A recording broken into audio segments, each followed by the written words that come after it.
নমস্কার, আমি মামনি আর মামনি দিদি AWW ইউটিউব চ্যানেলে আপনাদের সবাইকে স্বাগত। চলে এসেছি আরও একটি ভিডিও নিয়ে।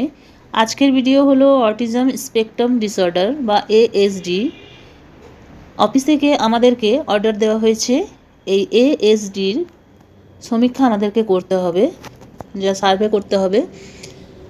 প্রতিটি কেন্দ্রের 18 মাস থেকে 6 বছর বয়সী যতগুলি শিশু থাকবে প্রত্যেকটি শিশুরই এই সার্ভেটি আমাদেরকে করতে হবে। তার জন্য আমাদেরকে অফিস থেকে এই ধরনের প্রশ্নপত্র, যে প্রশ্নপত্রগুলি আছে, প্রশ্নপত্রগুলি 3টি ভাগে বিভক্ত আছে, প্রথম ভাগ, দ্বিতীয় ভাগ এবং তৃতীয় ভাগ। এই রকম প্রশ্নপত্রগুলো অফিস থেকে দিয়ে দেওয়া হয়েছে। এবার এই প্রশ্নপত্রগুলোর সাহায্য নিয়ে মায়েদের কাছ থেকে আমাদেরকে এই শিশুগুলির সার্ভে করতে হবে। সেটি নিয়েই আমি আজ আপনাদের সাথে শেয়ার করব আমার এই ভিডিওটি, যে আমি আমার কেন্দ্রের শিশুদের কিভাবে সার্ভে করব। তাহলে চলুন দেখে নিই। দেখুন ফর্মটি কী লেখা আছে। ফর্মটি ওপরে লেখা আছে অটিজম স্পেকট্রাম ডিসঅর্ডার প্রাথমিক নির্ণায়ক অভিক্ষা। বয়সটা দেখুন দেওয়া আছে 18 মাস থেকে 6 বছর বয়সী শিশুদের জন্য। এই একটি পেজে আমরা দেখুন কয়টি শিশুর সমীক্ষা করতে পারবো, 1 2 3 4 5টি, টোটাল 5টি শিশুর সার্ভে আমরা করতে পারবো এই একটি পেজ থেকে। এখানে দেখুন প্রশ্নপত্র দেওয়া আছে, প্রশ্ন নাম্বার দেওয়া আছে, প্রশ্ন, প্রতিক্রিয়া এবং স্কোর। একটি শিশুর জন্য এগুলি আমাদেরকে কমপ্লিট করতে হবে। মায়েদের কাছে আমাদেরকে প্রশ্নগুলি করতে হবে এবং প্রশ্নগুলির কী প্রতিক্রিয়া, সেই প্রতিক্রিয়া ওয়াইজ আমাদেরকে স্কোরটি এখানে লিখে নিতে হবে। তাহলে প্রথম ভাগটিতে কী আছে দেখুন, শিশুর সাথে আদান প্রদান সম্বন্ধীয় প্রশ্ন। 1 নম্বরে কী আছে, আপনার শিশু কি তার বয়সের অন্যান্য শিশুদের মতো কথা বলে? মাকে আমরা এটা জিজ্ঞাসা করব। মা যদি বলে যে হ্যাঁ বলে, তাহলে এখানে আমরা কি লিখব, এখানে আমরা স্কোরের ঘরে 0 লিখব।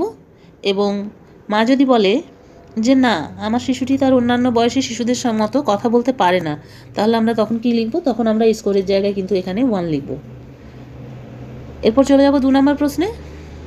2 নম্বর প্রশ্নটি কী আছে দেখুন, আপনার শিশুর কি আমি তুমি সের মধ্যে তফাৎ করতে অসুবিধা হয়? যেমন যদি জিজ্ঞাসা করা হয় তুমি খেয়েছো, তার উত্তর সাধারণ শিশু কি দেবে, যে হ্যাঁ আমি খেয়েছি।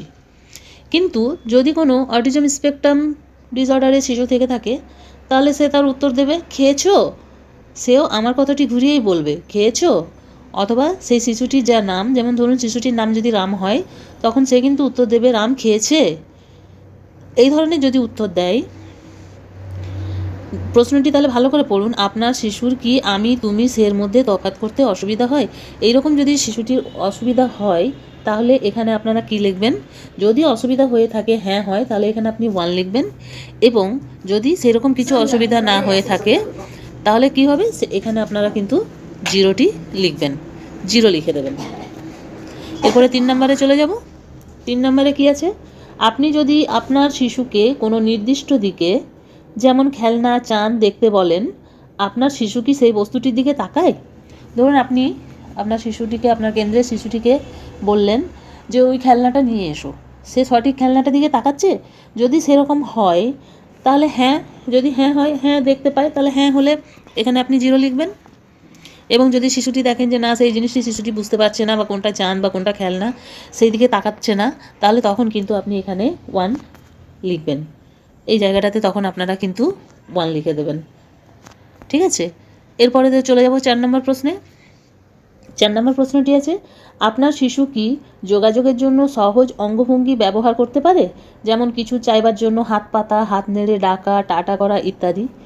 যদি সেই জিনিসগুলি করে থাকে, যদি হ্যাঁ হয়, তাহলে কিন্তু আপনারা এখানে 0 লিখবেন। এবং যদি না হয়ে থাকে, তাহলে কিন্তু আপনারা এখানে 1 লিখবেন। এবার 5 নম্বর প্রশ্নে চলে যাব। 5 নম্বর প্রশ্ন হচ্ছে, আপনার শিশু কি আগে কথা বলতো এবং সাড়া দিত, যা ক্রমশ কমে গেছে বা বন্ধ হয়ে গেছে? ধরুন আপনার কেন্দ্রের কোনো একটি শিশু ছিল, সে প্রথম কথা বলতে পারতো, বা মাকে জিজ্ঞাসা করবেন যে আপনার শিশুটি আগে কথা বলতো বা এখন কথা বলা কমে গেছে বা কথা বলা বন্ধ করে দিয়েছে। যদি মা বলে হ্যাঁ, তখন আপনি এখানে 1 লিখবেন। এবং মা যদি বলে যে না না, সেরকম কিছু না, আমার শিশু নর্মালি কথা বলে, তাহলে কিন্তু সেই জায়গাটাতে আপনি 0 লিখবেন। এবং মাকে জিজ্ঞাসা করার সাথে সাথে, আপনি যেহেতু কেন্দ্র এলাকারই আপনার শিশু, সুতরাং আপনি নিজেও বুঝতে পারবেন কিছুটা। আপনি আপনাদের অভিজ্ঞতা নিয়েও কিছু কিছু প্রশ্নের উত্তর কিন্তু এখানে আপনারা হ্যাঁ বা না হিসাবে লিখবেন। 6 নম্বরে চলে যাব। 6 নম্বর প্রশ্ন কি না, খাওয়ানোর সময় বা তার সাথে কথা বলার সময় আপনার শিশু কি আপনার চোখের দিকে তাকায়? যদি হ্যাঁ হয় তাহলে এখানে লিখবেন 0, এবং যদি না হয় তাহলে এখানে কিন্তু আপনি লিখবেন 1। যদি হ্যাঁ হয় তাহলে 0 লিখবেন, এবং না হলে এখানে কিন্তু আপনারা 1 লিখবেন। তার আগে অবশ্যই একটু ওপর দিকটা দেখিয়ে নিই। এখানে কিন্তু শিশুটির নাম অবশ্যই লিখবেন। যে শিশুর মায়ের সাথে আপনি কথা বলছেন সেই শিশুর নাম কিন্তু এই ঘরটিতে অবশ্যই লিখবেন। এইভাবে 5টি শিশুর নাম আছে, আলাদা আলাদা শিশুর নাম এখানে আপনাদেরকে লিখতে হবে। সেগুলো লেখার পর প্রথম ভাগের যে প্রশ্নপত্রগুলো হলো সেগুলো কিন্তু কমপ্লিট হয়ে গেল, 6টি প্রশ্ন। এরপরে চলে যাব দ্বিতীয় ভাগের প্রশ্নপত্রে। দ্বিতীয় ভাগে সেম জিনিস লেখা আছে, প্রশ্ন নাম্বার, প্রশ্ন, প্রতিক্রিয়া এবং স্কোর। যে শিশুর নাম আমি প্রথম পেজে লিখে রেখেছিলাম সেই শিশুটির 7 নম্বর প্রশ্ন মাটিকে করব। কি প্রশ্ন দেখুন, আপনার শিশু কি আপনাকে দেখানোর জন্য খেলনা বা অন্যান্য জিনিস নিয়ে আসে? যদি বলে হ্যাঁ নিয়ে আসে তাহলে এখানে 0 লিখবেন, এবং যদি বলে যে না নিয়ে আসে না তাহলে এখানে কিন্তু আপনি 1 লিখবেন। এরপরে চলে যাব 9 নম্বর প্রশ্ন, 8 নম্বর প্রশ্ন, 8 নম্বর প্রশ্নে আছে, আপনার শিশু কি তার নাম ধরে ডাকলে অধিকাংশ সময় সাড়া দেয়? যদি দেয় হ্যাঁ হয় তাহলে এখানে 0 লিখবেন, এবং না হলে 1 লিখবেন। না হলে আমরা 1 লিখব। এই গেল 8 নম্বর প্রশ্ন। 9 নম্বর প্রশ্ন, আপনার শিশু কি আশেপাশের ঘটনায় বা চারপাশে কি ঘটছে সে সম্পর্কে আগ্রহী? মানে ধরুন আপনার কেন্দ্রেই বসে খেলছে শিশুটি, 2-1টি শিশুকে আপনি ছড়া বলাচ্ছেন, সে কিন্তু সেদিকে আগ্রহী নয়, সে কিন্তু নিজের তালে খেলে চলেছে। অন্যদিকে কোনো এক কোণায় বসে সে কিন্তু নিজের তালে নিজের ইচ্ছায় খেলে বেড়াচ্ছে। বাইরে হয়তো ধরুন খুব চিৎকার চেঁচামেচি হচ্ছে, অন্যান্য বাচ্চারা ধরুন দৌড়ে গেল, তার কিন্তু কোনো নেই, সে কিন্তু সে বসে আছে নিজের কাজ, নিজে যা করছে সেটাই করে চলেছে। অন্য বাচ্চারা যে দৌড়ে চলে গেল কি হলো সেই জানার ইচ্ছাটাও কিন্তু তার মধ্যে নেই। তাহলে এই ধরনের যদি হয়, আপনার শিশু কি আশেপাশের ঘটনায় বা চারপাশে কি ঘটছে সে সম্পর্কে আগ্রহী হয়, যদি সেই রকম ধরনের হয় তাহলে হ্যাঁ হলে 0 লিখবেন, এবং যদি আগ্রহী না হয়ে থাকে, ধরুন আপনার বাচ্চাটি আগ্রহী নয় সেই সম্পর্কে, তাহলে কিন্তু এখানটায় আপনারা 1 লিখবেন। এরপরে চলে যাব পরের প্রশ্নে, 10 নম্বর প্রশ্ন, আপনার শিশু কি অন্য শিশুদের সাথে মেলামেশা করতে চায়? যদি হ্যাঁ হয় তাহলে এখানে আপনারা 0 লিখবেন, এবং যদি না হয় তাহলে কিন্তু এখানে আপনারা 1 লিখবেন। চলে যাব পরের প্রশ্নে। পরের প্রশ্ন হলো 11 নম্বর প্রশ্ন, আপনার শিশু কি কল্পনা করে খেলতে পারে? যেমন মা হয়ে পুতুলকে খাওয়ানো, কেনাকাটার ভান করা, ডাক্তার ডাক্তার খেলা। আমার কেন্দ্রে একটা শিশু আছে, যেমন সে নাকি বাড়িতে গিয়ে দিদিমণি খেলে। আমি যেভাবে বাচ্চাদেরকে বকাঝকা করি, পড়াই, খেলাই, সেই ধরনের খেলাগুলিও সে করে। আপনি মাকে জিজ্ঞাসা করবেন যে আপনার শিশু কি কল্পনা করে খেলতে পারে? যেমন মা হয়ে পুতুলকে খাওয়ানো, কেনাকাটার ভান করা, ডাক্তার ডাক্তার খেলা। যদি সেই রকম ধরনের হয়ে থাকে, যদি হ্যাঁ হয় তাহলে কিন্তু 0 লিখবেন, এবং যদি না হয় তাহলে কিন্তু আপনারা 1 লিখবেন। এরপরে চলে যাব পরের প্রশ্নে, 12 নম্বর প্রশ্ন, আপনার শিশু কি অনুকরণ করতে পারে? যেমন পশু পাখির ডাক অনুকরণ করা, বড়দের দেখে ঘর ঝাড় দেওয়া ইত্যাদি। ধরুন আমি ঝাঁটা দিচ্ছি, আমার দেখে দেখে আমার কেন্দ্রেরও কোনো বাচ্চা দেখবেন ঝাঁটাটা ধরে ওইভাবেই ঝাঁটা দিতে থাকে। এরকম জিনিসগুলো মাকে জিজ্ঞাসা করবেন যে আপনার শিশুটি কি অনুকরণ করতে পারে? মা যেমন ধরুন ডাকছে সেই অনুসারে ডাকা, বা মা কি রান্না করছে সেই অনুসারে রান্না করতে যাওয়া, এগুলি করতে যদি পারে। কোনো পশু পাখির ডাক শুনে, ধরুন কোকিল ডাকছে, সেই কোকিলের ডাকটি শুনে কুহু কুহু আওয়াজ করা, এগুলি করতে পারে? যদি মা বলে হ্যাঁ পারে তাহলে এখানে 0 লিখবেন, এবং যদি মা বলে যে না পারে না তাহলে কিন্তু এখানে 1 লিখবেন। এরপরে চলে যাব পরের প্রশ্ন, 13 নম্বর প্রশ্ন, আপনার শিশু কি ইঙ্গিত, যেমন আঙ্গুল নির্দেশ, চোখের ইশারা করে কিছু চাইতে পারে? অনেক শিশু দেখবেন ইশারা করে করে কোনো কিছু জিনিস চাইতে পারে। যদি পারে তাহলে হ্যাঁ হলে 0 লিখবেন, এবং যদি না হয় তাহলে কিন্তু এখান থেকে আপনারা 1 লিখবেন। এটি হলো দ্বিতীয় ভাগের প্রশ্ন। দ্বিতীয় ভাগে আরও 7টি প্রশ্ন ছিল। এবার চলে যাব তৃতীয় ভাগের প্রশ্নে। তাহলে চলুন চলে যাই তৃতীয় ভাগের প্রশ্নগুলো একবার দেখে নিই। চলে এসেছি দেখুন তৃতীয় ভাগের প্রশ্ন নিয়ে। তৃতীয় ভাগ শিশুর আভ্যন্তরীণ আবরণ সম্বন্ধীয় প্রশ্ন। এখানে আছে দেখুন 14 নম্বর থেকে। 14 নম্বরে কি লেখা আছে দেখুন, আপনার শিশু কি ঘুরন্ত বস্তু অনেক সময় ধরে দেখতে থাকে? বা বস্তু অনেকক্ষণ ধরে ঘোরাতে পছন্দ করে বা অনেকক্ষণ ধরে নিজে ঘুরতে পছন্দ করে, যে কোনো যদি একটা হয়, ধরুন সে নিজে ঘুরছে, খেলতে খেলতে নিজে কিন্তু ঘুরে চলেছে, অথবা কোনো জিনিস ঘুরছে সেই জিনিসটা দিকে ধরুন তাকিয়ে আছে, কিংবা হাতে তার কোনো কিছু আছে সেই জিনিসটাকে সে বারবার ধরে ঘোরাতে থাকছে, এরকম কোনো কিছু করে যদি হ্যাঁ হয়ে থাকে তাহলে এখানে কিন্তু আপনারা 1 লিখবেন, এবং যদি না হয়ে থাকে তাহলে কিন্তু 0 লিখবেন। এরপরে চলে যাব পরের প্রশ্ন, 15 নম্বর প্রশ্ন। 15 নম্বর প্রশ্নে আছে, আপনার শিশু উত্তেজিত হলে কি অত্যাধিক হাত নাড়ায় বা দোলে? যদি হ্যাঁ হয় তাহলে এখানে আপনি 1 লিখবেন, এবং যদি না হয় তাহলে এখানে আপনি 0 লিখবেন। এরপরে চলে যাব পরের প্রশ্ন। পরের প্রশ্ন হচ্ছে 16 নম্বর প্রশ্ন, আপনার শিশু কি তার বয়সী অন্যান্য শিশুদের তুলনায় চোখের কোণ দিয়ে বেশি তাকায়? যদি তাকায় হ্যাঁ হয় তাহলে এখানে আপনি 1 লিখবেন, এবং যদি না হয় তাহলে এখানে 0 লিখবেন। এরপরে চলে যাব 17 নম্বর প্রশ্ন। 17 নম্বর প্রশ্নে আছে, আপনার শিশু কি বিভিন্ন উদ্দীপককে অত্যাধিক বা অত্যন্ত কম প্রতিক্রিয়া প্রকাশ করে? যেমন ধরুন প্রেসার কুকারের হুইসেলের শব্দে বা উচ্চগ্রামের মাইকের শব্দে কানে আঙুল দেয়, অথবা তার বয়সী অন্যান্য শিশুর তুলনায় ব্যথার প্রকাশ খুব বেশি বা কম হয়। ধরুন আপনার শিশুটিকে মাকে জিজ্ঞাসা করবেন যে আপনার শিশু কি কোনো আওয়াজ, যেমন ধরুন প্রেসার কুকারের আওয়াজ, বা কোথাও খুব খুব জোরে গান হচ্ছে সেই সব আওয়াজ, বা কোথাও খুব জোরে চিৎকার চেঁচামেচি হচ্ছে সেই সব আওয়াজে, বা বোম ফুটছে, বোম ফটকা ফুটছে সেই সব আওয়াজে আপনার শিশু কি কানে আঙুল দেয়? অথবা তার সমবয়সী শিশুদের তুলনায় ব্যথার প্রকাশ, মানে ধরুন কোথাও পড়ে গেল বা মাথাটা কোথাও ঠোকা লাগলো সেই ব্যথার প্রকাশ। ধরুন অন্যান্য শিশুদের কোথাও পড়ে টড়ে গেলে ব্যথা লাগলে কি করে, শিশু কাঁদতে শুরু করে, কিন্তু কিছু কিছু শিশু আছে ধরুন খুব জোর লাগলো, হ্যাঁ সে কাঁদলো না। এই ধরনের যদি কিছু হয়, যদি সেরকম হয়ে থাকে তাহলে হ্যাঁ লিখবেন, হ্যাঁ হলে আপনারা 1 লিখবেন, এবং যদি না হয়ে থাকে, যদি হ্যাঁ হয় তাহলে 1 লিখবেন, এবং যদি না হয়ে থাকে তাহলে এখানটায় কিন্তু আপনারা 0 লিখে দেবেন। তারপরে চলে যাব 18 নম্বর প্রশ্নে। 18 নম্বর প্রশ্ন কি আছে, আপনার শিশু কি অন্য কোনো অস্বাভাবিক আচরণ দেখায়? যেমন যে কোনো বস্তু লাইন করে সাজানো এবং ঘোরানো, চোখের সামনে আঙুল নাড়ানো, পায়ের আঙুলের ওপর ভর দিয়ে হাঁটা, এর যে কোনো যদি একটা হয় তাহলে কিন্তু হ্যাঁ হবে। ধরুন আপনার শিশুটি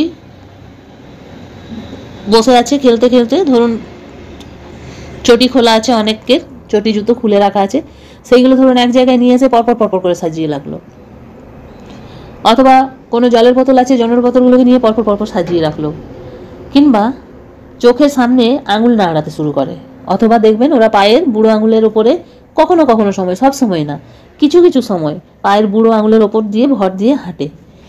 এইগুলির মধ্যে কোনো যদি একটি হয় তাহলে হ্যাঁ হবে, এবং হ্যাঁ হলে আপনি এখানে 1 লিখবেন, এবং যদি না হয়, না হলে কিন্তু এখান থেকে 0 লিখবেন। এরপরে চলে যাব 19 নম্বর প্রশ্ন, আপনার শিশু কি কিছু সাধারণ নির্দেশ অনুসরণ করতে পারে? যেমন যাও, খাও, নিয়ে এসো। যদি হ্যাঁ হয় তাহলে 0 লিখবেন, এবং যদি না হয় তাহলে কিন্তু এখান থেকে 1 লিখতে হবে। এরপরে চলে যাব 20 নম্বর প্রশ্ন। 20 নম্বর প্রশ্ন এবং শেষ প্রশ্ন এই সার্ভের। 20 নম্বর প্রশ্নটি হলো, আপনার সন্তান কি অভ্যস্ত পরিবেশ বস্তু পরিবর্তনে অসুবিধা বোধ করে? যেমন নতুন খাবার গ্রহণে অসুবিধা, দৈনন্দিন রুটিন পরিবর্তনে অসুবিধা ইত্যাদি। কিছু কিছু বাচ্চা আছে ধরুন ঘুম থেকে ওঠে, ও জানে যে আমাকে ঘুম থেকে উঠে ব্রাশ করব। অন্যান্য সাধারণ শিশু কি হলে কি হয়, ব্রাশ করলো ঘুম থেকে উঠলে খেলতে শুরু করে, কিন্তু কিছু কিছু বাচ্চা আছে ওই যে ঘুম থেকে উঠে ব্রাশ করতে হবে, সুতরাং ঘুম থেকে উঠেই কিন্তু ও বলবে আমি ব্রাশ করব। আপনি যদি বলেন একটু দাঁড়াও পরে করিয়ে দিচ্ছি, ও কিন্তু বিরক্ত বোধ করবে। এবং তারপরে ধরুন ব্রাশ করার পর একটা টাইম থাকে, সেই টাইমে বলবে এই টাইমে আমি স্কুলে যাব। সেই সময়টা যদি আপনি ওকে স্কুলে না নিয়ে আসেন, সে কিন্তু প্রচণ্ড আপনাকে বিরক্ত বোধ করবে এবং আপনার কাছে জেদ করতে থাকবে, আমি স্কুলে যাব, আমাকে স্কুলে নিয়ে চলো। এই জিনিসগুলি যদি করে, মানে দৈনন্দিন রুটিন ওরা পরিবর্তন করতে চায় না। যেদিন ধরুন কালকে যে রুটিন অনুযায়ী ও কাজ করেছে, আজকেও কিন্তু সেই রুটিন অনুসারেই সে কাজগুলি সে করতে চাইবে। এইরকম ধরনের কোনো অসুবিধা যদি বোধ করে আপনার শিশু, তাহলে যদি হ্যাঁ হয় তাহলে এখানে আপনি 1 লিখবেন, এবং যদি না হয়, না এমনি কোনো অসুবিধা করে না, আমি যখন যেটা করাই সেটাই সে করে, তাহলে ঠিক আছে, তাহলে সেটা না হবে, এবং না হলে এখানে আপনি 0 লিখবেন। এরপরে আপনি এই যে পেজটিতে আমি করলাম সার্ভে এবং যে সংখ্যাগুলি লিখলাম 0101 করে 3টি পেজের যে টোটাল স্কোরটি হবে 1 2 3 করে যখন যেটা হবে আপনাদের, সেই স্কোরটি এখানে লিখতে হবে যে সর্বমোট স্কোর এখানে কত হলো। সর্বমোট স্কোরটি আমাকে এখানে বসিয়ে দিতে হবে এবং বসিয়ে দেওয়ার পর এখানে শিশুর সম্পর্কে আমাকে লিখতে হবে। এগুলি কী কী লিখতে হবে চলুন দেখে নিই। এখানে দেখুন আছে শিশুর জন্ম তারিখ, একটু বড় করে দিই, শিশুর জন্ম তারিখ বা বয়স এখানটাতে লিখতে হবে। এই ঘরটাতে লিখে দিতে হবে শিশুর জন্ম তারিখ বা বয়স। শিশুটি ছেলে না মেয়ে সেটি এখানে লিখে দিতে হবে। শিশুর অভিভাবকের নাম কি সেটি এখানে লিখতে হবে। আমাদের অঙ্গনবাড়ি কেন্দ্রে যে কোড নাম্বারগুলি থাকে সেটি এখানে লিখে দিতে হবে। তাকে আগে কোথাও কি রেফার করা হয়েছে, শিশুটি কি আমার অটিজম স্পেকট্রাম ডিসঅর্ডারের আওতায় পড়েছে বা আমরা তাকে কোথাও রেফার করেছি, যদি করেছি তাহলে হ্যাঁ লিখবো, যদি না করে থাকি তাহলে আমরা এখানে কিন্তু না লিখবো। এবং যদি আমরা কোথাও রেফার করেছি তাহলে কোথায় রেফার করেছি সেটা কিন্তু এখানে লিখে দিতে হবে। এবং আমরা শিশুর মাকে যে জিজ্ঞাসাবাদটা করলাম এবং সেটা কত তারিখে করেছি সেই তারিখটা এখানে আমাদেরকে কিন্তু লিখে দিতে হবে। এরপরে কি করতে হবে, এরপরে এই যে দেখুন অঙ্গনবাড়ি কর্মীর নাম, মানে এখানে আমার নাম, এই জায়গাটাতে আমি সই করব। এইভাবে আমরা কিন্তু আমাদের কেন্দ্রের প্রতিটি 18 মাস থেকে 6 বছর বয়সী শিশুদের নাম লিখব এবং নাম লিখে লিখে এই যে 3টি ভাগ আছে, 3টি ভাগে শিশুর আচরণগত সম্বন্ধীয় যে প্রশ্নগুলি আছে সেই প্রশ্নগুলি মায়েদের কাছে করব এবং মায়েদের কাছে করার পর আমরা কিন্তু যে স্কোরটি হবে সেই স্কোরটি এখানে লিখব। এবার এই স্কোরটি নিয়ে আপনাদেরকে একটু বুঝিয়ে দিই যে কত স্কোর থাকলে কি বলা যাবে, বা সেটা আমরা নির্ণয় করব না, সেটা আমরা অফিসে জমা দেওয়ার পর সেটা ডাক্তারবাবুরা নির্ণয় করবেন। কিন্তু একটা সাধারণ ধারণা দিয়ে দিই যে স্কোরটি কীরকম হলে কি হবে। চলুন স্কোরটিতে চলে যাই।